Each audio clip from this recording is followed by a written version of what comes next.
Welcome back to Rich Dad Stockcast. I'm your host, Denney, and today we're tackling one of the most important investing skills you can develop, how to analyze a stock before you buy it. Because let's be honest, most people don't buy stocks based on analysis. They buy because of a headline, a friend, a social media post, a hot tip, or because a stock has already gone up and they're afraid of missing out. But professional investors don't ask, should I buy the stock?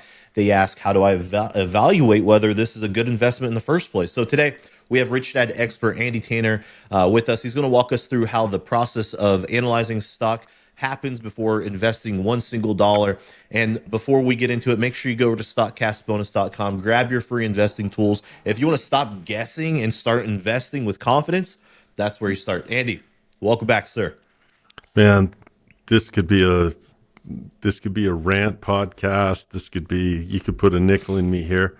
This is such an important topic, how to analyze these things. And I have no shortage of things to offer here that I think will benefit a lot of people.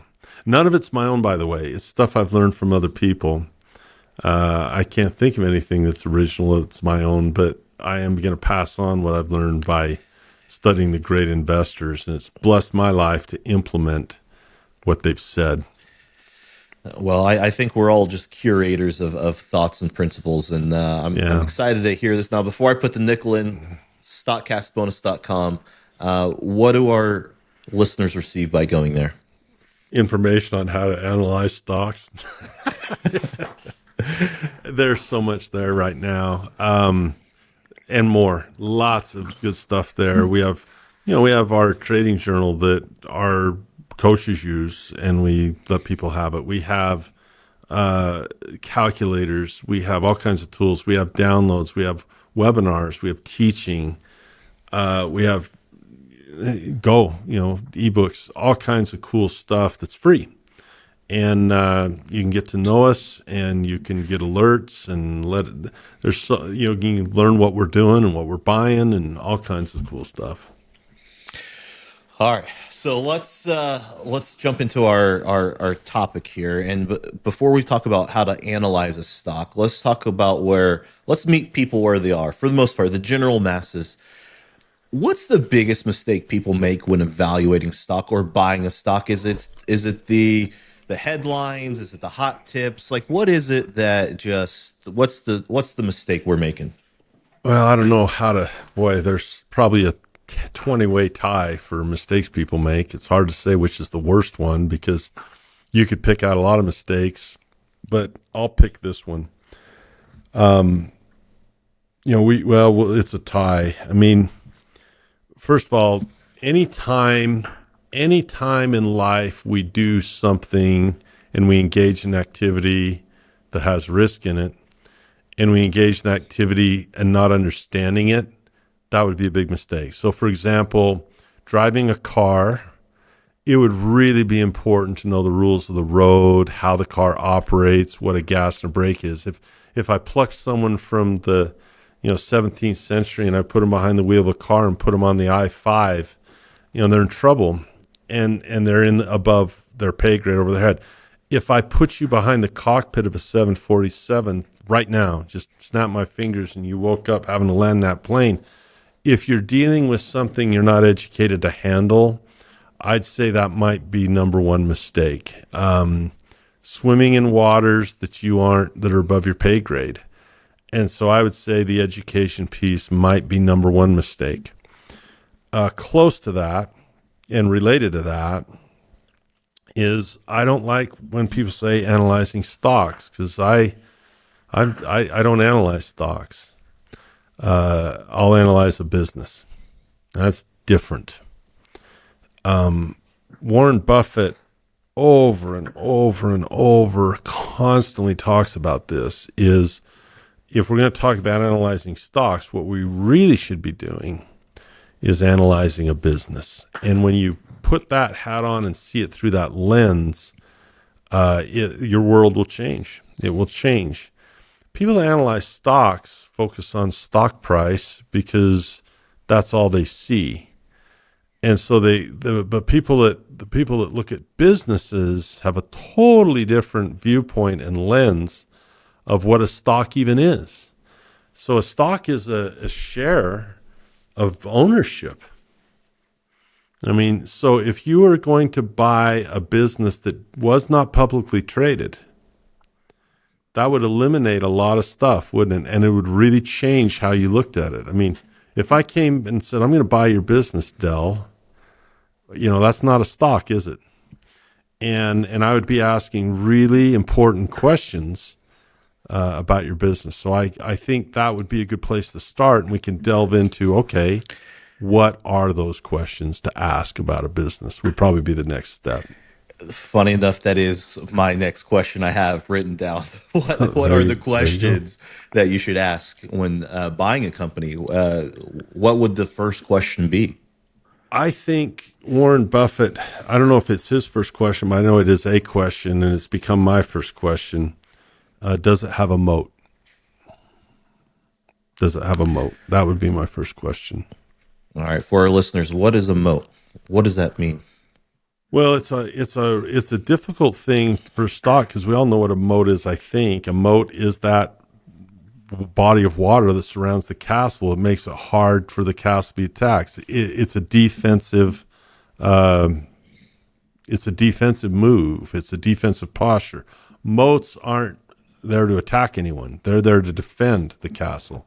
So let's talk about different types of moats. How about a wide moat? How about a deep moat? How about a moat with sharks in it? How about a moat with alligators and crocodiles in it and piranha in it? And how about one that's got lava in it? A volcano Sharks with moat, laser beams. Yeah. So the better the moat, the less likely. Now, every moat can be crossed. There's no moat that's impenetrable. But there are moats that are more formidable than others. And so when we look at all the different castles we want to buy, if I want to buy a castle, the first thing I'm going to say is, how can this castle be destroyed and taken down? Can it be attacked by competition? So what does that mean? And it took me a while. It's so simple, but my pea brain. I'm like, well, I know what a moat is for a castle, but what does a moat look like for a business? Obviously, there's no water, there's no river, there's no sharks. I understand what you're saying conceptually, but I don't know okay, here's a business. I don't know how to see what those waters look like. And I was stuck with that for when I first heard Warren Buffett teach moats. So I'm like, how do I do that? Well, I would start here. Now, knowing what I know, I can't put words in his mouth, but I would say the first thing I would ask is, what do they do? And what is the quality of their work? What is the necessity of that work? What is the demand for that work? And how hard would it be for someone else to simply do that job better? And that would be the first thing about. So I can give you an example if you want, if we have the time. We do, yeah. I'd love to hear. About 3 years ago, before Charlie Munger passed away, it might have been 3 or 4 years ago, they were at the Berkshire meeting and they were going through some of their great assets, and Warren kind of went off on Burlington Northern Santa Fe. Now think about this from a moat standpoint. And I own Berkshire Hathaway, which means I get to own Burlington Northern Santa Fe. So this is a castle that I own, and it's a moat that I'm delighted to talk about what we have around our castle. Because Buffett treats you like a business partner because you're part owner of the business. And they treat you with that respect if you own one share, a million shares. So anyway, Burlington Northern Santa Fe, 40% of the nation's freight is on rail in North America. 40%. It's almost half.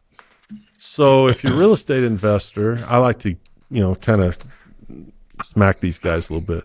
Well, I don't want to own a stock because I want to own something I can see, touch, and feel. Okay, well, that lumber that you use to build your house that you love so much that you can see, touch, and feel it, how are you going to get that lumber there? Because I own the rail. You want to put it in your car?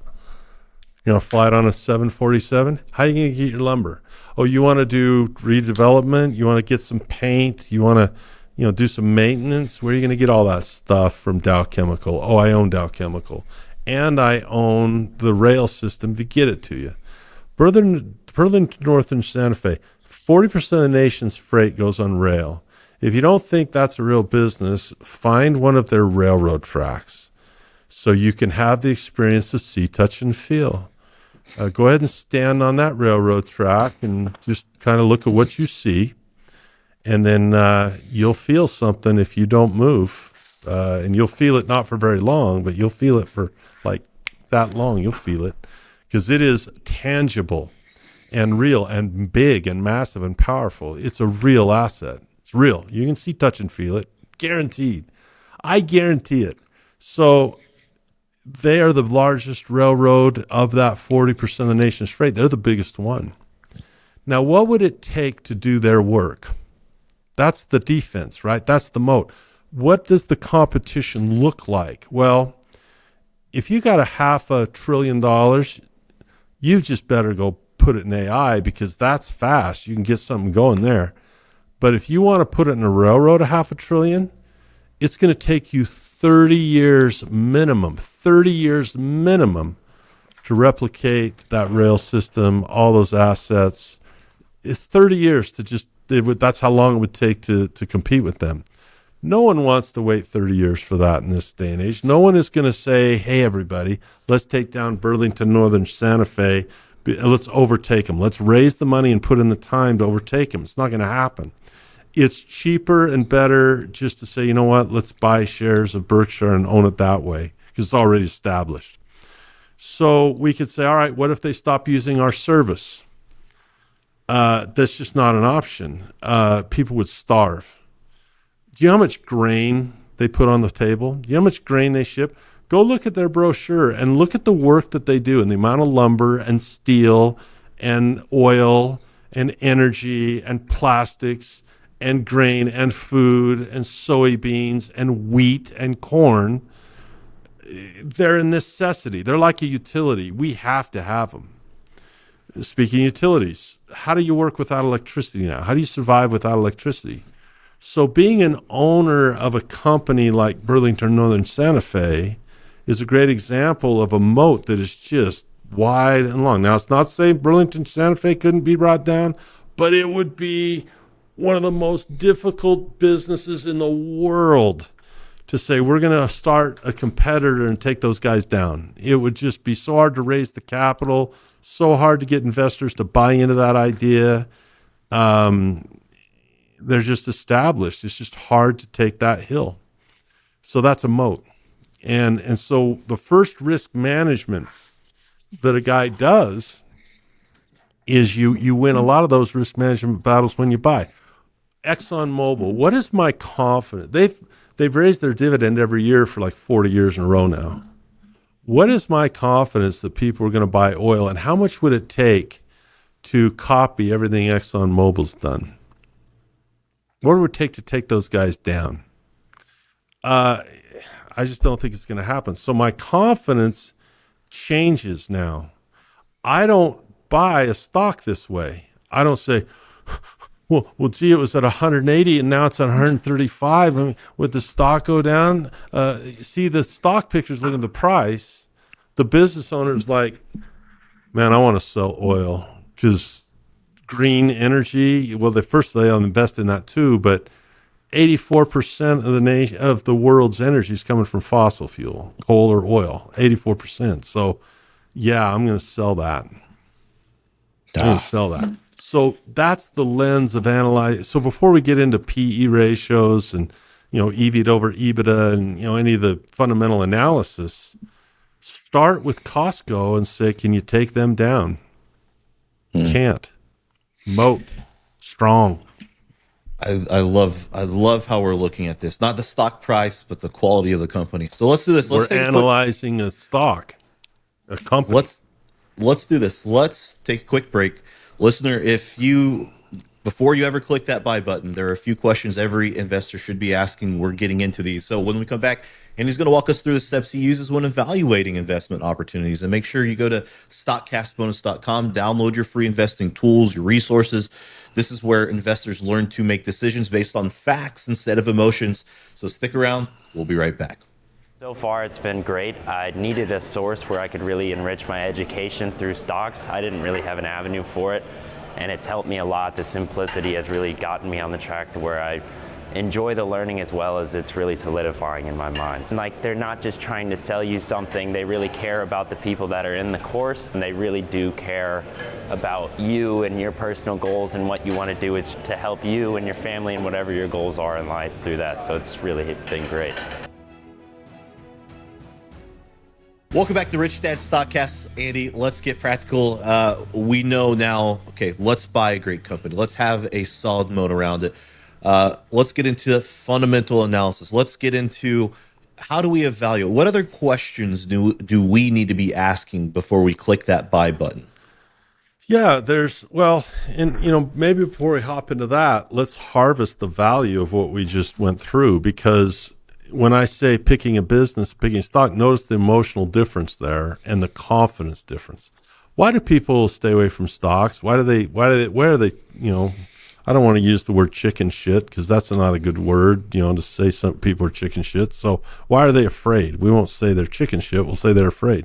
Why are they afraid to buy a stock? Well, because they're afraid the price goes down, and there's no way for them to predict the price. And since there's no way to predict the price for sure, they lose the confidence, and they sit on the sideline. They buy doodads instead of assets, and they sit and watch other people get rich. The moment we put it in the lens of a business where we don't worry about the stock price, we say, can't take Burlington Northern or Santa Fe down, can't take Costco down, can't take Exxon down, really tough to take Apple down. All of a sudden we realize, are people going to buy cell phones next year? Is Apple going to come out with a new version that people are going to buy next year? Are they going to line up waiting for that thing to come and turn their old one and get the new one? So all of a sudden your prediction becomes much clearer and much easier, and your confidence to buy goes through the roof, and you feel like, I got to buy this because this is awesome. And now you feel this moat and this protection and this confidence, because you're like, man, we got a moat here. We're fine. Without that lens, what if the price goes down? The chicken shit.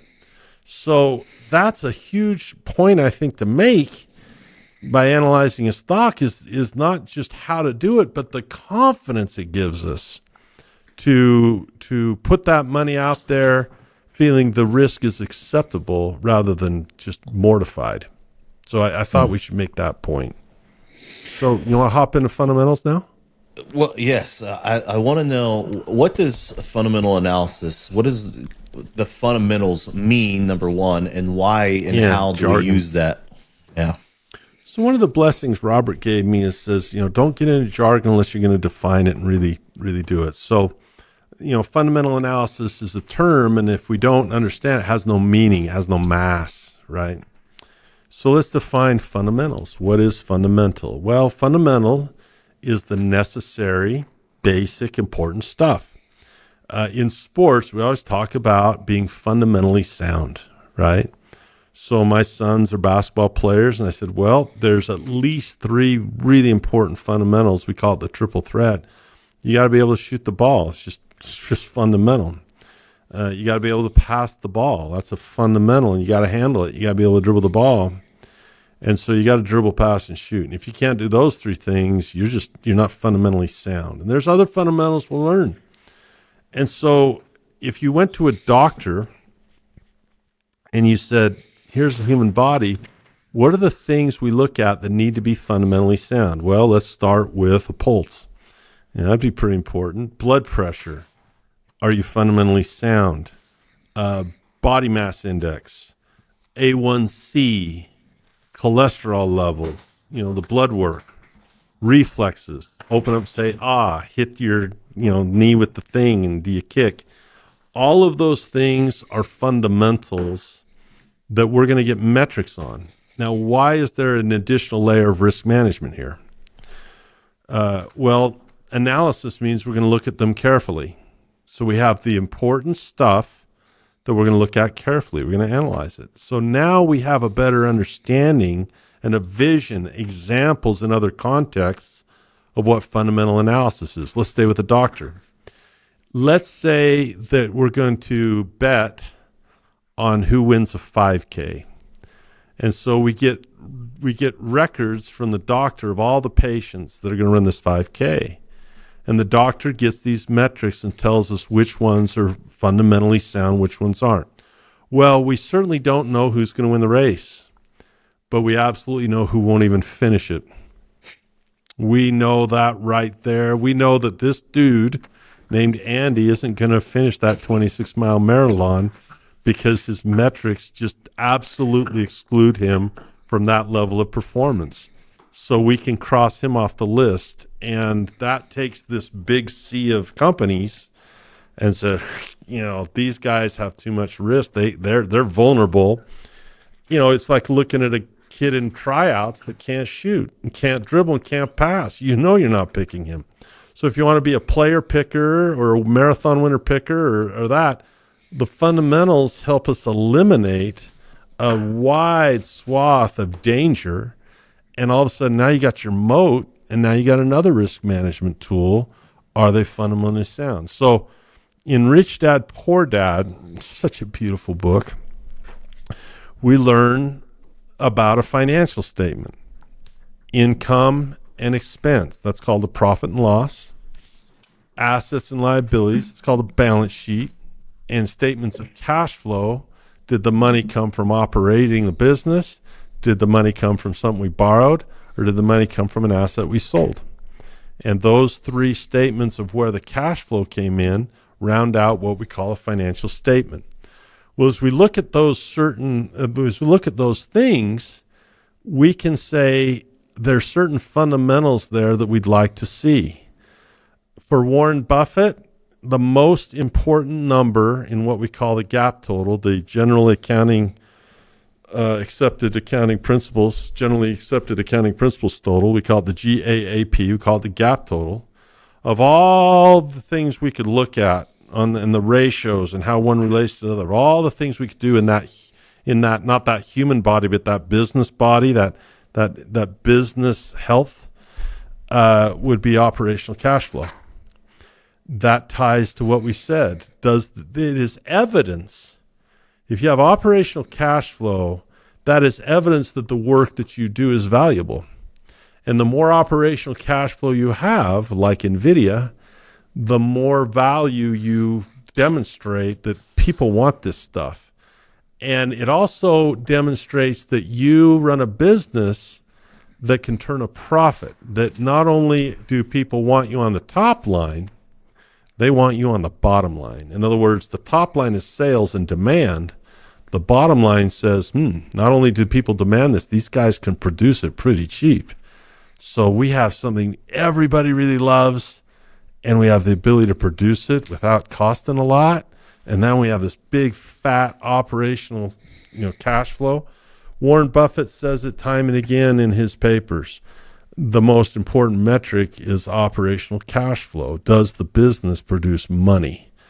And it's proof in a lot of ways. So all of a sudden I start adding these things together, and I get confidence because I'm analyzing a business rather than guessing on a stock price and listening to my cousin-in-law who doesn't know what the hell he's doing, right?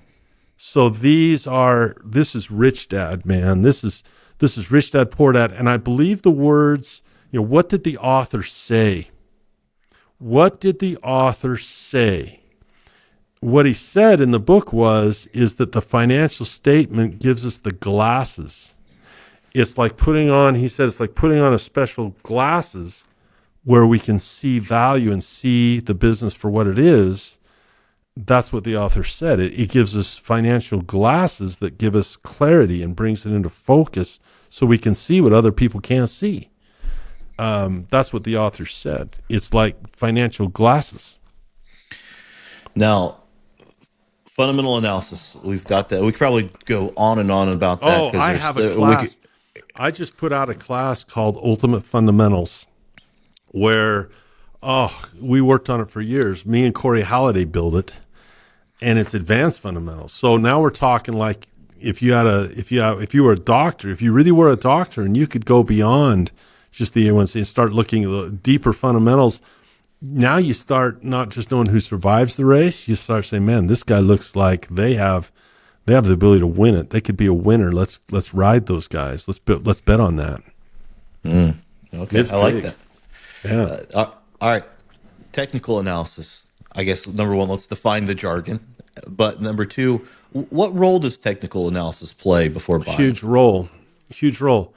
I cannot invest in an option. Can't invest in it because options would be like investing in a carton of milk. It's got an expiration date. So I can't go to the store and buy a carton of milk and say that's my long-term plan. Whatever it's supposed to do, whatever value it's going to bring to me, it's got to happen before the expiration date. That's really important. So I invest in stocks. I'm required to trade options. You cannot invest in like insurance has an expiration date. It's a trade. You know, your insurance is going to expire. You can't, I guess you could buy lifetime insurance, but usually they sell it. Your car insurance isn't sold lifetime. It's sold every 6 months or whatever it is, expiration dates. So when we're talking about fundamental analysis, let's break down that jargon. Technical. Well, technically, that's a great word. Fundamentally, what's it worth? Technically, what's it worth? Well, technically, you know what my house is worth technically right now? Whatever someone will pay for it. Technically. I mean, technically, that's what my house is worth. I don't know what it's worth until I sell it. So my question is, technically, what's it worth? Well, what are people willing to pay? Well, that's going to be an opinion of the market, isn't it? So if we analyze fundamentals, we look at what this thing's worth fundamentally. When we analyze technicals, we say, well, technically what it's worth right now. What's it worth right now technically? Well, technically, it's worth whatever people will pay for it. And that brings in a separate dynamic of human emotion, human opinion. Look, Trump comes out April 2nd last, whenever it was, with all his tariff stuff, right? And all of a sudden the market goes down 5%. Why? Because the fundamentals changed? The cash flow changed? No, the speculation about the future, the emotions changed. And so we saw technically they weren't worth as much anymore because people wouldn't pay as much for them. Fundamentally, cash flow wise, they were still strong, still going to go to Costco, still going to sell the oil, still going to sell the ketchup, still going to sell the Burlington Northern Santa Fe services. Fundamentally, it didn't change. Technically, people's opinions changed. So technical analysis means we're going to look at the market, not the stock, not the business. We're going to take our focus off the business now and we say, well, what is the market's opinion here? Now, the reason that's important is when I marry those two. See, people get it wrong. They think you're either a fundamental analyst or technical analyst. No, if you marry those two, then you really got some. Because now all of a sudden I see a castle with an awesome moat and great operational cash flow and a business that's solid that isn't going to be affected by a tariff. You think a tariff's going to make me stop eating? I'm not going to go to Costco anymore. Food's gotten too expensive. I'm just going to stop eating because food's expensive now, so I'll stop eating. You don't have that choice. You're still going to eat. So all of a sudden I see in a panic that all of a sudden these prices now are low on a fundamentally stock that's awesome. Buy. That's why Warren Buffett says, I'll tell you how to get rich. When people are fearful, you get greedy. When everyone's afraid, that's a technical thing. You be greedy, that's a fundamental thing. And so you marry those technicals together. And when I buy and sell options, I need to look at the market and know the market's mind because the options are lasting a month. They don't have a moat. There's no moat to look at. The option, I'm planning on it dying. It's like buying a carton of milk. It's going to die. I got to drink it and get it. Whatever it needs to do then. So the 4 pillars of investing, the first 2 are fundamentals and technicals. That's information gathering. Second 2 are cash flow and risk management. That's action taking. First 2 are information gathering. Second 2 are action taking. So I can't do the action taking until I get the information gathering. Just like the doctor will look at you fundamentally with A1C and BMI. Well, if I'm on the table having surgery, it doesn't matter what my freaking BMI is. I go to the anesthesiologist who's keeping me asleep and alive and looking at my heart rate and say, what's his heart rate doing right now? How's his body doing like right freaking now? Is he breathing right now? technically, is he alive? That's technically where he's at right now. So we have fundamental analysis that we look at very closely. Fundamentals, good, important stuff. Technically, what is it? Technical analysis. And you can learn these things, and it's fun. We make it simple, and it's real. Now, speaking of learning these things and going forward, we've talked about technical analysis, fundamentals, and really kind of alluded to 4 pillars, if you will. If someone wanted to learn the 4 pillars, they wanted to learn how to invest, to buy stock, where do they go today? Well, obviously, the best place, we have a webinar on all 4 pillars that's free on cashflowbonus.com. Or excuse me, I said it again. I just did a podcast with that, Dell. I'm sorry. We have on the website, stockcastbonus.com, we actually have a webinar on all 4 pillars. You can look at it and you'll learn a little bit more about these 4 pillars. And they work for not just stocks, they work for real estate, business. I mean, fundamentals and technicals. Anything that is a business has fundamentals, and anything with a price has technicals. So now you're talking, Forex and real estate and businesses and private, and the 4 pillars cover every asset class. They're the 4 pillars of investing: fundamentals, technicals, gather the information. Cash flow is how you position yourself to get that income coming, and risk management deals with sudden change. I mean, that's the system. That is the investing system that we developed and used at the Cash Flow Academy. We check those 4 boxes. We learn how to check those 4 boxes. That's what we teach. I love that. All right. Thank you so much, y'all. Now, listener, the difference between investing and gambling often comes down to one thing, and that's analysis. And so the more that you understand what you're buying, the better the decisions you make will be. And while nobody gets every stock right, having a framework gives you a tremendous advantage. And again, a big thank you to Andy Tanner for breaking this down on how investors should evaluate stocks before putting any capital at risk. Now, if you want to learn a repeatable process for analyzing stocks and making smarter investing decisions, head over to stockcastbonus.com right now. You'll find free tools and resources designed to help you to become a more confident investor. And do this. If this episode gave you any value, make sure you like it, subscribe it, share it with someone who's ready to buy some more stocks instead of basing their stocks on tips and tricks and all that good stuff. Listener, you are not here by accident. You're building something that most people won't. So stay smart, stay invested, and we'll see you next time. Thanks, Del. This podcast is a presentation of Rich Dad Media Network.